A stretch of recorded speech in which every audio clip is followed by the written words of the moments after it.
of the 109, only 2 of them were about price. Yet a lot of hotels and venues would share with me their frustration that they're hearing from planners that they lose business because of price and rate.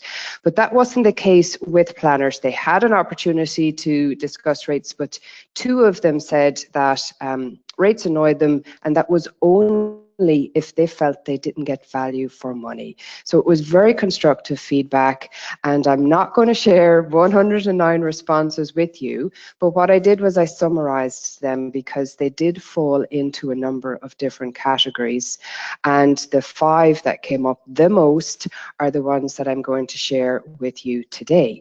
But to make this even, I know there's things that planners do that drives you mad, correct?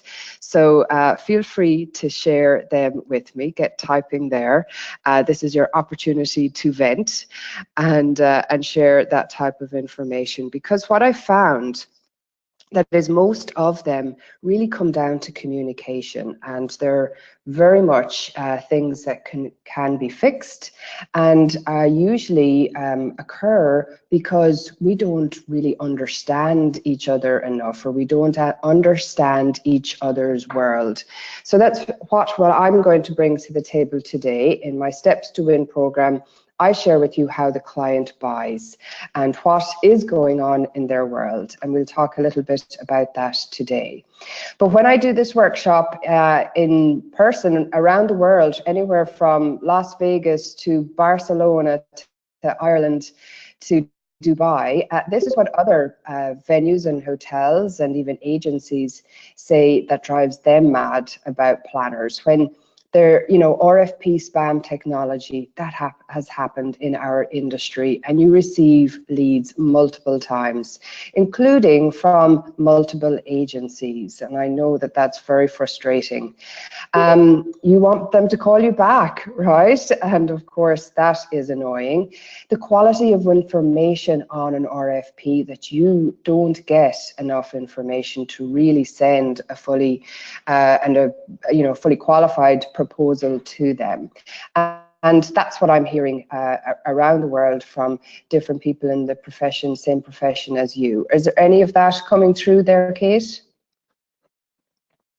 Nothing for anyone else at the minute. Guys, please feel free to use your chat boxes and I'll field information to Ciara. Okay, perfect. So what does build trust with a planner? What is important at the early stages of a relationship with a client is to build trust and confidence very much, because they are effectively placing their reputation and the brand of their organization in your hand when they go to organize an event. So this idea of building trust and confidence right at the early stages, before they even pick up the phone, before they even you get an opportunity to have a conversation with them, they are judging whether they're going to trust you, your venue, with their reputation. So in the next hour, I'm going to share the top 5 things that does drive them mad. And you know what? Let's work on some solutions, because we have some brilliant expertise on the line. We have a lot of experienced people in our industry. So let's make it easier on each other, and let's work together and look at some solutions. So to let you know where all of my knowledge and expertise and insights have come from, I worked in downtown San Francisco with IHG for a number of years. For 10 years, I worked in the hotel industry with IHG and with Omni. And I opened the Omni San Francisco Hotel 3 months after 9/11, when my whole market was told to stop traveling. So I really do understand how tough and competitive it can be out there. When I moved back to Ireland, I established a venue finding agency, findaconferencevenue.com, and it was through that I learned how hotels and venues sell to the buyer. And I really could see a lot of opportunities and why venues were losing business. So I really wanted to do something about it, because I love our industry, and I started to write this book. And writing the book really gave me immense clarity and helped me to see that I had a system to help as to how the buyer buys. And when I look at a hotel and venue, I look at it through the buyer's eyes. And that really does bring up a whole load of other things that I did not see when I was in your role. When I was in hotel and venue sales, I just couldn't see it. I had been trained to sell from the hotel's point of view. And I really wish that I had a lot of these insights, because it would have made my job a lot easier. So these are the 7 steps, and we're going to look at a few of them today from a different light. The first 3 are where 80% of leads are lost. And this is where a lot of the frustrations and what drives planners mad comes up in these 3 areas. So we'll take a look at them. Number 1 was the relationship with the sales team. Believe it or not, they want to have a different and a better relationship with you. Delivery on the day not as planned, that was a big one that came up. Response times, and I know that all of you would have an opinion on that also. Getting information and details on the property, and that was a really, really big one that came up, and they want and need to get more information from you, from their website, from other websites, before they are ready to engage with you. And the pricing and the packaging made more simple. They weren't talking about rates being too high. It was about making it a little bit more simple.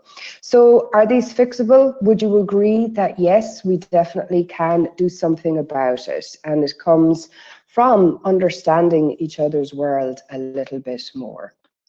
Today, I welcome any of your questions. I welcome any of your insights. If you want to share some of the solutions that you have come up with, your expertise is very valued in this forum. And of course, it's a safe forum. And if you have printed out the little workbook that I sent from today, that'd be great. We can just use it as a guideline so that you can perhaps look back at the end of the hour and see, okay, I'm going to work on this point here for the next week. Okay, so let's take number 1. And the event manager's blog, it's a wonderful blog. If you haven't come across it yet, do look it up. But they did a study also of 1,000 planners. And there was a big consensus that they really wanted to work with you as a partner, as opposed to being a supplier.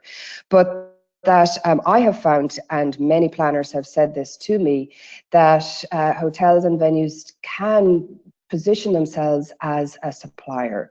And of course, we're not doing that on purpose, but you want to always be positioning yourself as the equal, as the partner in this relationship, because you are an extremely important part of being able to pull off a successful event. Now, I could see in my venue finding days that, when hotels would make an appointment to come meet with me, that, after the first 5-10 minutes of conversation and warming it up and, little chit chat and finding out personal details about each other, straight away they would move straight into showing me the beautiful pictures of their property, taking out the portfolio, the iPad, whatever it was, and doing most of the talking. And I recommend to stop doing that. You need to be asking the right kind of questions and really positioning yourself as this partner as opposed to the supplier, because that is an essential opportunity for you to really build bigger levels of trust with the planner. And a big problem that I see in the industry right now is that most buyers and planners are not believing the traditional sales messages that are out there right now. And that a lot of it is because that they're starting to sound the same. And there's a common language in our industry. And I'm quite sure you're all familiar with these phrases: memorable experience, convenient or great location. If you're selling yourself as having a great location, you're selling yourself short. You need to match and make it relevant to what's most important to the client about a great location. What's the definition of a great location to them? For example, if you can tell me that your location has helped previous clients, such as theirs, to get 20% or 10, 15% more attendees to their event, then yes, it is a great location, and that is a lot more relevant and a lot more interesting to the client. So we need to observe the language that we're using and essentially stop commoditizing ourselves, because that very much has happened with the use of language and with having the same approach. We need to shake it up a little bit and start to think like the customer. Now, again, this was something that I did not develop when I was in hotel and venue sales. Even though I was successful, I could have made life a lot easier on myself if I had developed this third eye, as I call it, in really stepping back, reflecting and taking the time to see your business from the planner's point of view, because it's not how you want to sell, it's really all about how they want to buy. And we want to make sure that we're looking at some solutions, and getting these first 3 steps is essential. So with the relationship with the sales team, if we can position ourselves to stand out and sound a lot more different, then that is a really big step to winning the client's trust and confidence. And what I love about this step is that it's about developing your pitch and positioning yourself as this partner. It's about asking brilliant questions that are going to help the planner to do 3 things. Number 1, get clarity on what they really want, because they don't always come to you with clarity on their event. Would you agree? And it is your role to help them to stop and to think a little bit different and think it through. Number 2, the right kind of questions will help them to see why they should trust you with their reputation and with the brand of their organization. And number 3, and you always want to be doing this, it's going to help you, these right questions will help you to position yourself as being of more value to the client. And that's a really big area to watch out for now in the whole realm of sales and marketing, because the role of the salesperson is changing from being a sales manager to being an educator, from being this event manager to being a trusted advisor, a consultant, and really helping them to overcome their problems, their challenges, and that is a massive value that you can bring to the table. It's no longer enough that they like you and that they're, you're remembering their birthdays and their children's names or whatever that may be. If the client can't say to your boss that they cannot run as successful, as brilliant an event, if they cannot get the same kind of return on investment from their event as they can working with your team, then things need to change, because that is what is of value to clients these days, being able to help them get this all-important return on investment. And so our pitch needs to be centered around this. And it's not about closing the deal. A great pitch is really about opening up this conversation. And I've developed a list of these 30 killer questions that will help you to position yourself as being this partner. And we must ask ourselves, do we make or help our customers to think, and to think in a different way, because they're coming to you from a crazy background. Their life is also very stressful, and they want and need to work with people who is going to help them to bring the best out of them, even to their event.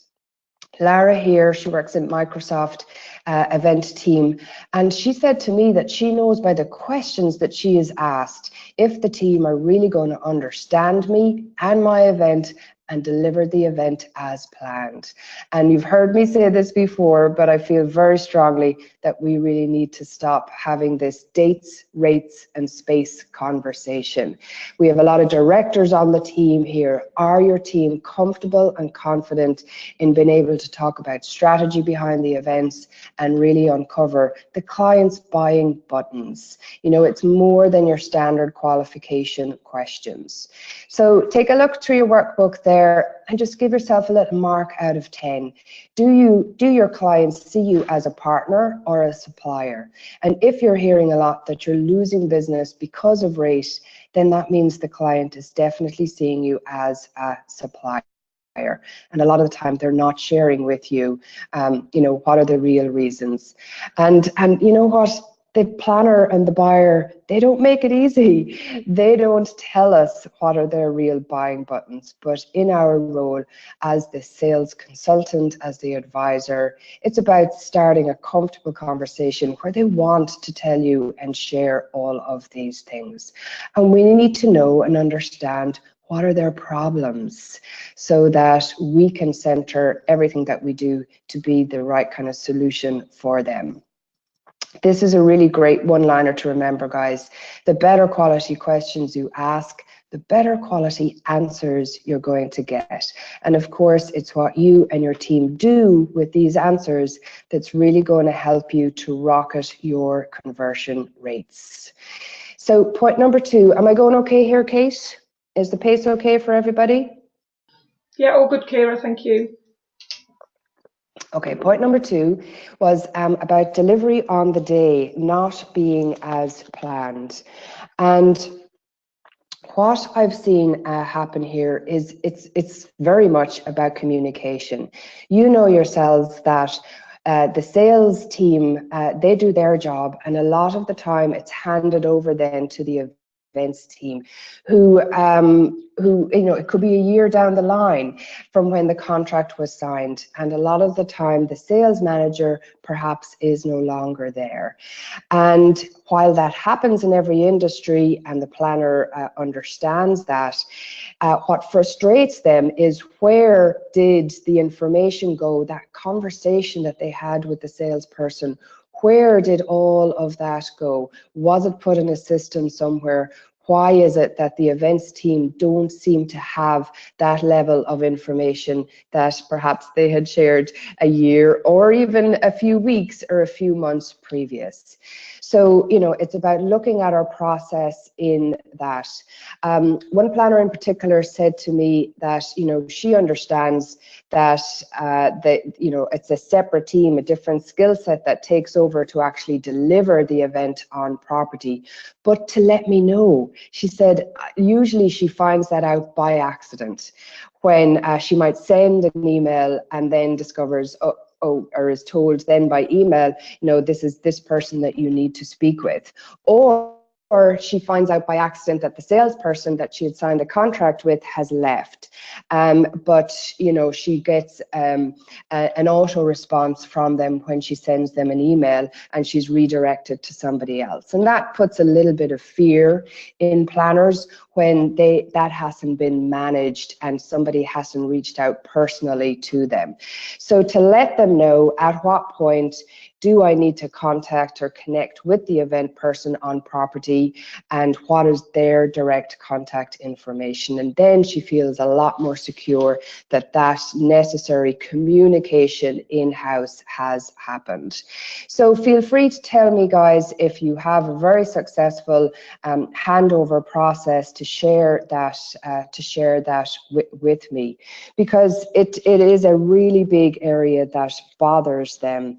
And when they have this experience, what can happen is that they don't want then to be flexible with you, that they might try to renegotiate on something because they're annoyed at this stage, and you want to really avoid that at all times. Response times is the third big area that came up from them. And of course, a delay in response times, and why am I hearing back? And they're not necessarily understanding that it takes a lot of time for you to research and make sure that all the different rooms that they require are available. Maybe you have to get back in touch with other clients who have things on hold. So a quick one-liner to them: I received your RFP, we're working on it, and I'll have it to you in 24 hours, or what is your timeline on this? Some quick little response back to them will make them say, that's okay, that's great, they've got it, and they're content with that. I personally would send an email back straight away and saying, yes, we have this. I have a number of questions that will really help me to put together a very thorough proposal for you. Could you jump on a call for 10 minutes with me? And that's when you're opening up the conversation and trying to get some more of these killer questions in there. But avoid just asking them questions such as, I want to clarify the event space setup. I want to clarify what Wi-Fi speed you want, or I want to clarify if our location is confirmed, our city or our country, because everybody is asking those kind of questions, and of course it's not going to help you to stand out. So perhaps maybe folks, with your IACC certification and with the wonderful standards that you have in place, do you have your personal target of a response time? What has worked best for you in your years of experience in this area?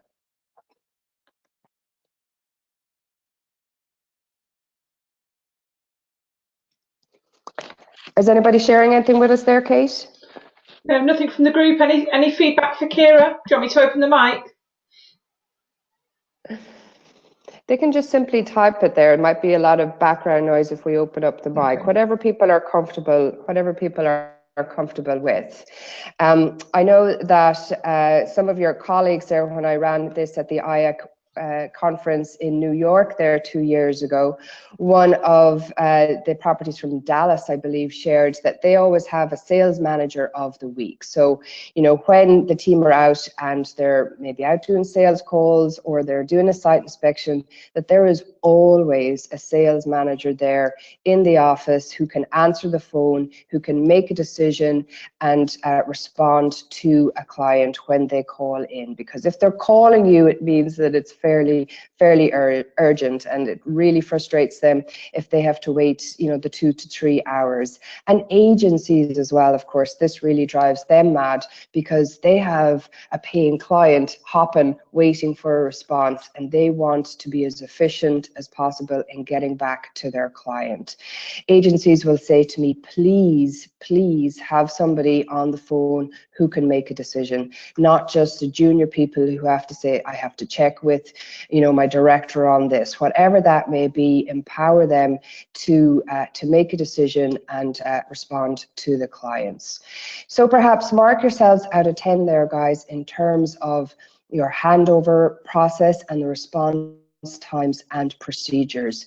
Is it super clear? I talk a lot with my clients on filters, and when a lead comes into the office, where does it go first, and how long is it sitting in that person's inbox?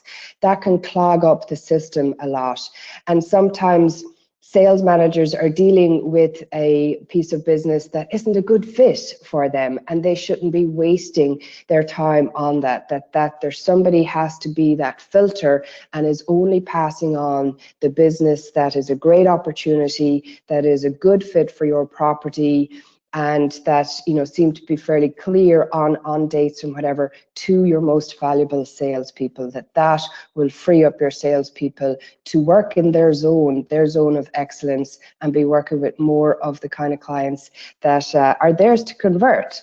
So let's look at number 4. Number 4 was all about getting the information and details on the property, and their frustration in searching and not being able to get it up front before they're ready to have a conversation with you. So we're going to look for a minute at your sales toolkit and what is essential. Planners, it really does drive them mad. They could be working on an event at 10 or 11 o'clock at night, and in order for them to determine if they're going to include you on the RFP process, they are filtering themselves, and they're looking on your website, they're looking through the third-party agencies, and they want to make sure that they're sending it to more of the right kind of venues. And this is an extremely important point here that we're going to cover from the Steps to Win program. building the sales toolkit, because strategy is great. It's really important, but it's the right tools that are going to help you to get there quicker. And my dad is a stone cutter, and this is a picture of him with my two brothers making a candelabra for the Pope's visit to Ireland in the 1979. But he first walked into his father's stone cutting yard at age 15, and his first job was to make his own tools. Now, this hammer here is what he made himself, and he made them from pieces of an old car, the axle of old cars. And every morning it was his job to sharpen the tools, and there was a big fire pit in the yard, and he had to place in the pitchers and let them get to just the right temperature, take them out, cool them, temper them, and sharpen them until they were good enough to do their job for that particular day. So here he's making a candelabra. He could have been carving out a rose petal from a piece of stone. And so every day he sharpened his tools, and that's what was done in those days. But my question is, as sales professionals, how often do we sharpen our sales tools? Because they're an essential part to your conversion rate. And let's take a look at this sales toolkit. Your pitch, we've talked a little bit about that. I do a workshop of about 2 to 3 hours on really getting the pitch and the conversation with the client right. It's about tapping into the emotions behind the sale, because the part of the brain that makes a decision only understands how we make it feel. So we have to be able to tap into the emotions going on in the planner's world. The web page, I'm going to discuss that in another little bit, but 60% of the decision to buy or not can be made there online, or to send you an RFP or not. Floor plans, I'll talk about them a little bit later. Are we creating sales brochures, or are we creating a resource? Resources that the planners feel are designed to help them make a decision. And that is a very important point here, folks. As salespeople, we're going into a conversation thinking, I want the sale, I want the sale, I want to convert it. But the planner is really trying to make a decision. So it's a conflict there, and we must make sure that we're helping them to make this decision. A proposal, of course, being a really important part of our sales toolkit. And again, I do a workshop that takes a few hours to get that right, but we'll talk a little bit about it today also.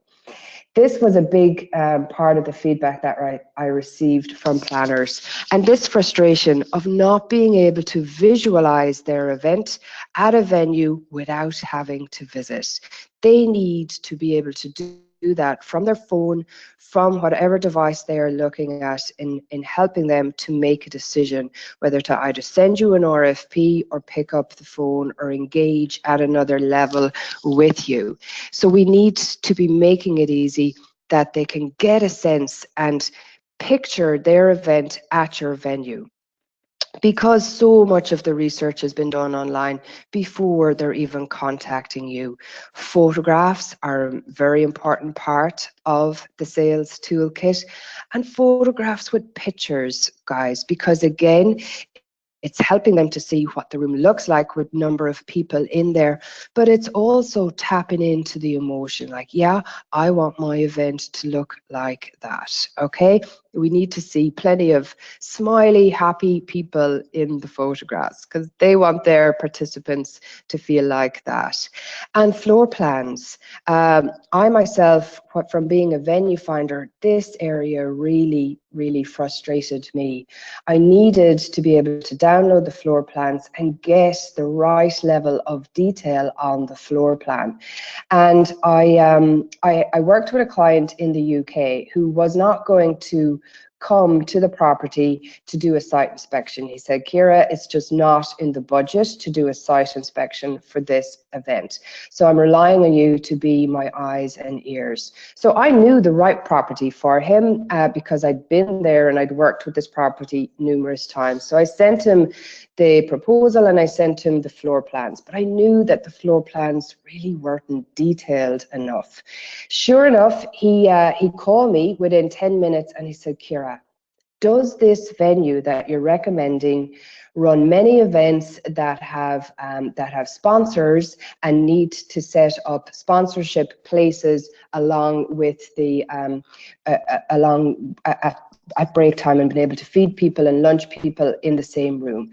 And I said, yes, absolutely they do, but I can see, you know, from the floor plans that's not really showing it to you. And he said, no, he said, there's no way that I can make a decision from these floor plans. He said, it's making me feel that they just can't accommodate this group. So I spent about 2 hours redoing the floor plans over and back with the hotel. I was drawing in everything myself. Where does this door go to? What does this window look out onto? Where is the room with reference to the rest of the hotel or the venue? And of course, there's great floor plan technology out there now that'll help you to do this. Social tables, iPlan from Meeting Matrix, Room Sketcher, Top Table Planner. Now that's one that's used for the weddings market a lot, but you can just as easily adapt it to this this market. And these also will help you to draw up your own tools.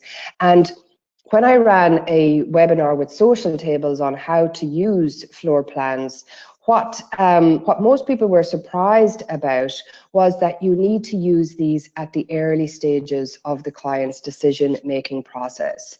They were used to using them after the client had said yes and, you know, the events team were taking over. But it's essential to start using them early on so the client has that trust and confidence that yes, it's going to be a good fit. The sales tools are what are going to help you distinguish yourself, because that's what the planner uses every day to help them make a decision.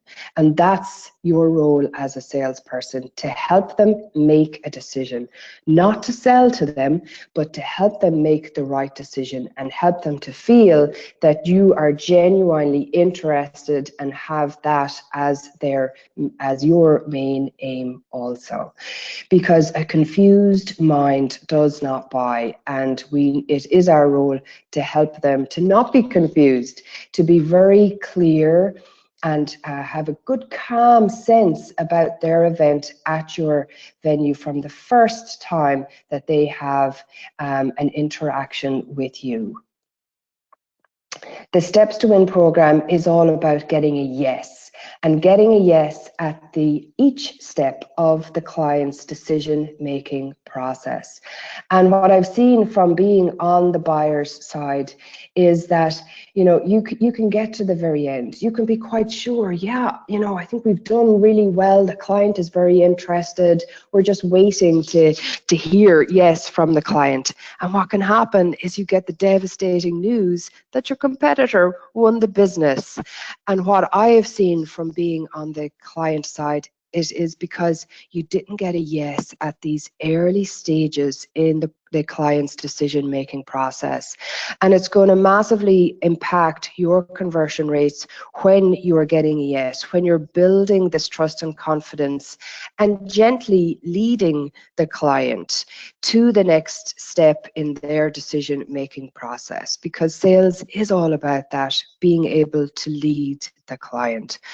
So just for a moment, reflect on your sales tools, and are they designed as a resource to help the client to make a decision, or are they, you know, just a real sales brochure? We need them to be a resource and the client to really feel that this is most helpful to helping them to visualize their event at your property.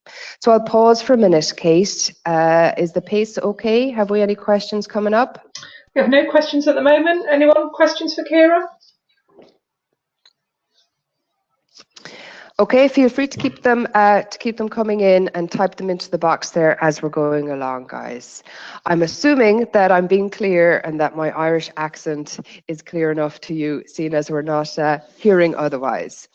So number 5 was all about pricing and packaging. And again, it wasn't about the actual rate or the price. That here it's about making it easier, making it clear. So again, there's a lack of, there's less confusion in their mind. Flip charts as an extra charge does drive them mad, and I know with your IAC standards that isn't an issue that you folks will have. But again, you know, it's just good to know that is something that does drive them crazy. So in order to look at pricing and proposals in particular, it's a very important part of that. I want to share with you an example of 2 proposals that in my venue finding days I received and I know are still standard, because I work with a lot of properties to completely revamp and redo their proposal. And this is still an average that happens out there. And Heather is one of the ladies that I've worked with. And she went from chasing a corporate client for 3 years, the same client, folks, and not winning any of their business, to converting 75% of her conference business for this year. So she literally went from 0 to 75% with the same client by using some of these techniques that I'm going to share with you. And the most important part of a proposal to get right is the very first paragraph. Why? Because that's when the client, you really have their attention. That's when they're anxious and they're eager and they're opening it up, and that's what they're going to read first. So this is your opportunity to gently pull them in and really get them on your side. Now, this is a proposal that was sent to me by a 5-star property for a piece of business for 600 people that was actualizing in 6 weeks. And my question to you is, does this as a first impression build trust and confidence? Does this say to you, if you were a planner, oh yeah, I'm loving this, I'm definitely going to spend 30,000, 40,000 with this particular property? No, it doesn't. So, you know, there's a lot that we can do with this in order to personalize it to more to the client's needs. This is another example of the average proposal that is out there. And you'll notice the first part is all about the hotel or the venue. And we need to turn that around. We need to put that right at the end, I would suggest, because the client has already done a little bit of homework on you. And right at the beginning, we need to make it all about the client, because that's who they're most interested in. They really only care about themselves, their problems, their results that they want to achieve. They don't care that much about your hotel or venue. And this is an example of a proposal that commoditizes you, because everybody is writing their proposal like this. So we need to address what's most important to the client right at the very beginning. So if you want help and if you want to fix this, reach out to me. We can jump on a call for 30 minutes. I call it a gap analysis call, and I can walk you through a few things. So reflect for a minute, folks, and think about the pricing and packaging that you use. Clients love choice, and they love any of us really as a buyer. If you send somebody, you know, one option, one price, one flat rate, whatever that may be, the client can tend to think, do I buy or not? And you can get a yes or a no, and you know yourself, a lot of the time you can get a no. But if we give people a choice, our brain as humans, we naturally like a bit of a choice. And when you send somebody a few options, it helps us to think naturally, which option works best for me? And you always want that as a question going on in a prospective client's mind. So the simple option of giving them 2 or 3 options will help you to convert more business. And of course, having them at different rates is key also. So let's just look back briefly there. What we have discussed, what we've been looking at, is the 5 areas that really drives them mad. So number 1, the relationship with the sales team. They want to be your partner. They want you to partner with them on this. Delivery on the day, not as planned. Handover is key here, and how we are dealing with them and all of these answers that they give us. Where is that going? Is it being placed in a system, or is it disappearing? And the events team have to pick up the phone and ask all the same questions again. Response times, you know yourselves, it is an issue in our industry. How are we dealing with that? Are we letting them know that at least we are working on it? Getting information and details on the property. So this happens, before they're ready to even connect with you. They need to get that up front. And I can tell you, as a venue finder, that really drove me mad, because I'm not ready to pick up the phone yet. And I've, in my venue finding days, I've been on thousands of venue websites, and when I found a website that I loved, that gave me the information that I needed up front, that was easy to find, I picked up the phone and I had my fingers crossed, hoping that that venue had the dates available for my client. And of course, when somebody contacts you already excited about the opportunity to work with you, those are an awful lot easier to convert, right? So you want to be generating a lot more of those kind of leads. And pricing and packaging made easier. There's a lot of areas that we can get into here, but my quick tips were make it about the client and give them a few options as to how they can spend their money with you. Because at the end of the day, they're going to spend their money. They're going to spend it with somebody, and it might as well be you. And planners are not afraid to spend money, but they are afraid to waste it. Whether it's an agency, a corporate direct, an association, in corporate America, in corporate in Europe and Asia, the buying landscape has very much changed, and decisions are slower, mainly since 2008 and the whole AIG effect, and also because budgets are being scrutinized an awful lot more. Procurement, has entered our industry and is very much here to stay. More people are involved in making a decision because one person does not want to take the responsibility of spending all of that money.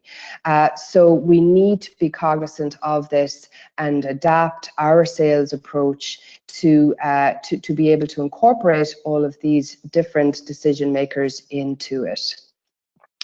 So what I want you to do for a minute, folks, is just look back over the marks that you gave yourself, and perhaps just put a ring around one area that you would like to dedicate some time to over the next week.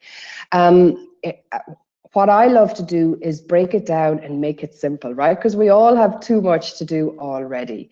What temperature does water boil at? It boils at 100 degrees. And I'm very Irish. I love to make a cup of tea with boiling water. But if we up the temperature by 1 degree, boiling water turns to steam. And what can we do with steam? Well, we can power an engine. We can power a steamboat. And what I'd like to look at is the power of this just 1 degree and how that can impact your business. And if we are looking at the main areas here of growth and profitability in our industry, this is them. It's about getting the strategy and the technique right.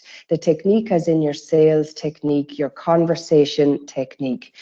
Looking at our power sales tools and really being critical and looking at them with your planner's hat on, with the decision maker's the decision maker's hat on. We need to look at, are we building relationships that are of value? Or do we have transactional relationships? And I see an awful lot of transactional relationships in this industry. When I say transactional, what I mean is that perhaps the client is just getting an email as a response with a proposal, and you're just quoting rates. What the danger of that is that it sets you up to just have a conversation about rate, and that we're not able to position ourselves as being of more value to the client. So when we're positioned as that, when they're really only looking at you due to rate, what can happen is if somebody else comes along with a lower rate, there's no loyalty there and they jump very easily. So it's about avoiding these transactional relationships and building that as being of value to give yourself that right kind of positioning in the marketplace. And Toonda here, you know, the Jumeirah Hotels are a wonderful hotel group, but they doubled their sales in September 2016 over 2015 because they addressed these areas. They took a look, they trained the team, and they made some changes in the industry. And this is about tweaks, guys. It's not about taking on a whole load of extra things to do. It's about looking at what can I get better at by 1% even every day, because these 1% really add up. And it's not about giving you more stuff to do. It's about being a lot more effective with our time, because rushing to fill out a RFP or to just put together a proposal and send it off, that can be a complete waste of that hour that it took you to do that.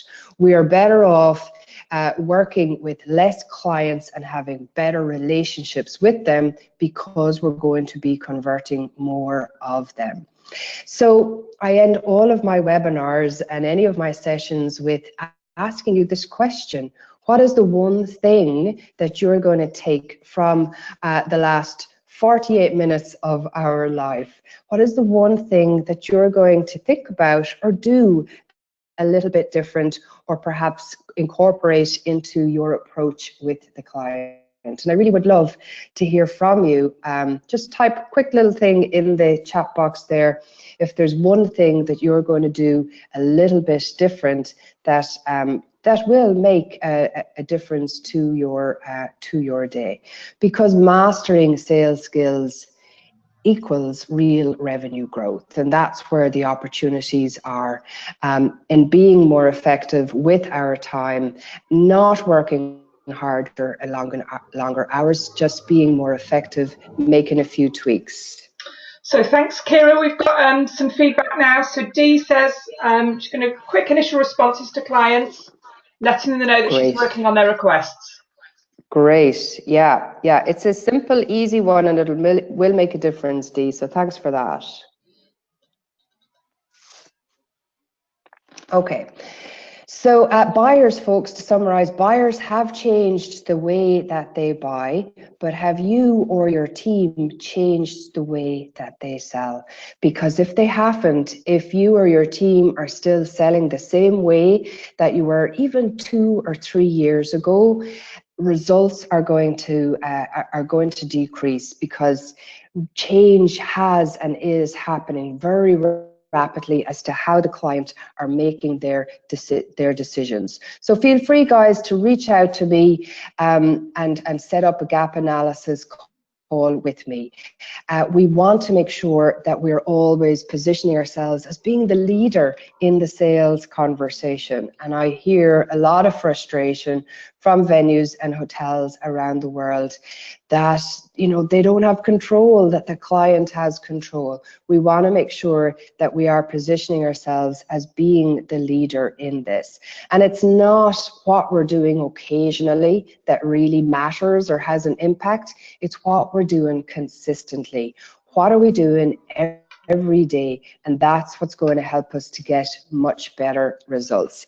And I'd love to connect with you folks on LinkedIn. I did try to connect with a lot of you last night and I couldn't find everybody on LinkedIn, but I'm quite sure that you are there.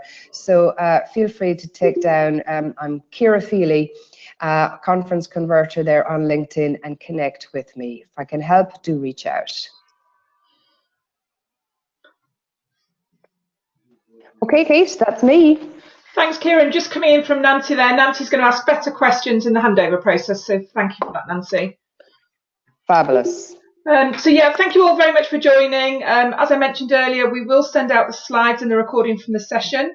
A date for your diary, the next session will be the 30th of May, which is with Kim Pung from Master Connections, looking at how to rebook business immediately after a meeting while still on site. And that's going to be the same time, 11 o'clock Eastern, 4 o'clock British Summer Time. So make sure you get signed up to that. And with that, thank you very much, Ciara, for today's session. And I look forward to welcoming you all back soon. Thank you. Thanks a million, folks. Take care. Have a great weekend.